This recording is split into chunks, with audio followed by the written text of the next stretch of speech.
हामीले बाघलाई जङ्गलमा चिडियाखानामा देखेका छौँ। कसैले अब देख्न पाउनु भएको छैन भने टिभीमा त पक्कै देख्नु भएको होला। तर हामीले जुन प्रकारको बाघलाई देखेका छौँ, बाघको रङ जस्तो देखेका छौँ, त्यसमा एउटा अनौठो प्रकारको बाघ पनि हुन्छ। तपाईँहरूलाई त्यो कुरा थाहा छ होला, थाहा छ कि छैन? एउटा ब्ल्याक टाइगर भन्ने हुन्छ, जसमा यो मेलानिनको मात्रा ज्यादा भएको कारणले गर्दाखेरि जुन धार हुन्छ, त्यसमा रातो कलरको धार हुन्छ, त्यो कालो हुन जान्छ मेलानिनको कारणले। त्यो कुरा यसमा देखाइएको छ कि एकपटक हेरौँ है यसलाई। हमें से बहुत से लोगों ने व्हाइट टाइगर के बारे में सुना और उन्हें देखा तो जरूर होगा, लेकिन क्या कभी आपने ब्लैक टाइगर के बारे में सुना है? दरअसल अभी हाल फिलहाल में एक आईएफएस ऑफिसर ने ट्विटर पर एक वीडियो शेयर किया है, जिसमें हम एक ब्लैक टाइगर को देख सकते हैं जो कि शायद अपने इलाके की मार्किंग कर रहा है। तो आखिरकार पूरा माजरा है क्या? क्या ब्लैक टाइगर सच में होते हैं? और अगर ब्लैक टाइगर्स के होने की बात सच है तो फिर आखिर ऐसा होता क्यों है? तो ये कहानी शुरू होती है साल 1773 से, जब जेम्स फोर्ब्स नाम के एक आर्टिस्ट ने एक पेंटिंग बनाई। इस पेंटिंग की खास बात ये थी कि इसमें एक ऐसा टाइगर दिखाया गया था जो कि आम टाइगर से अलग काले रंग का था। फिर इसके बाद वक्त बीतने लगा और कई लोगों ने ऐसे ही रहस्यमय टाइगर को देखने का दावा किया जिसका रंग काला था। इसके आगे 20वीं सेंचुरी में भी भारत, चाइना, वियतनाम और कई और देशों में ब्लैक टाइगर्स को देखने की बात कही गई, और ज्यादातर लोगों ने इन सभी की बातों को भ्रम और कल्पना ही माना।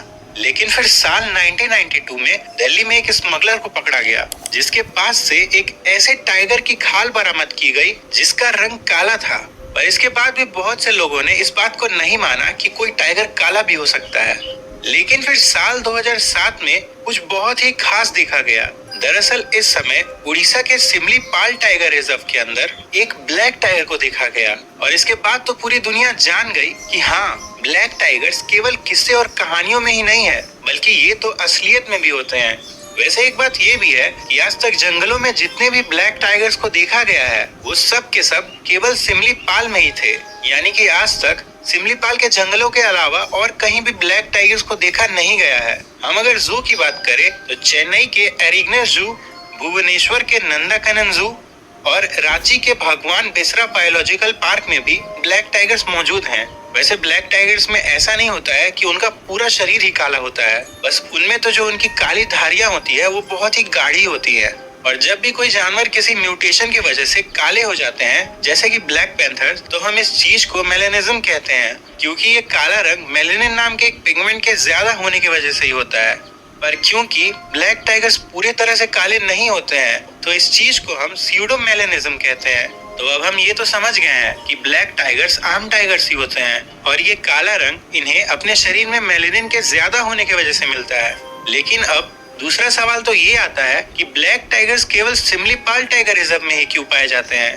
तो एक्सपर्ट्स तो इसके पीछे बहुत से कारणों को बताते हैं। इनमें से पहला तो ये है कि उड़ीसा का सिमलीपाल बहुत ही घना जंगल है और यहाँ ज्यादातर समय अंधेरा कायम रहता है। तो बस इससे ब्लैक टाइगर्स के लिए यहाँ शिकार करने में एक एडवांटेज रहता है, क्योंकि ये अपने शिकार को आसानी से नजर ही नहीं आते हैं, और जब तक ये नजर आते हैं तब तक शिकार कुछ देखने के लायक ही नहीं बचता है। और दूसरा कारण तो ये भी है कि सिमलीपाल बाकी के सभी टाइगर रिजर्व या जंगलों से बहुत कटा हुआ है, जिसकी वजह से यहाँ के टाइगर्स को दूसरे टाइगर से मिलने का मौका ही नहीं मिलता है। तो इस वजह से इनमें इनब्रीडिंग होने लगी है, और यही वो वजह भी है कि यहाँ के लगभग सभी टाइगर्स में ब्लैक टाइगर के जीन्स आ चुके हैं। और जैसे जैसे यहाँ टाइगर्स की जनरेशन आगे बढ़ेगी, हमें ये गुण बढ़ते हुए ही दिखेगा, क्योंकि ये यहाँ के टाइगर्स के लिए फायदेमंद है। तो बस यही था ब्लैक टाइगर्स के पीछे का रहस्य। और अगर आपको एक इंडियन ब्लैक पैंथर की कहानी देखनी है तो इस वीडियो पे क्लिक करिए।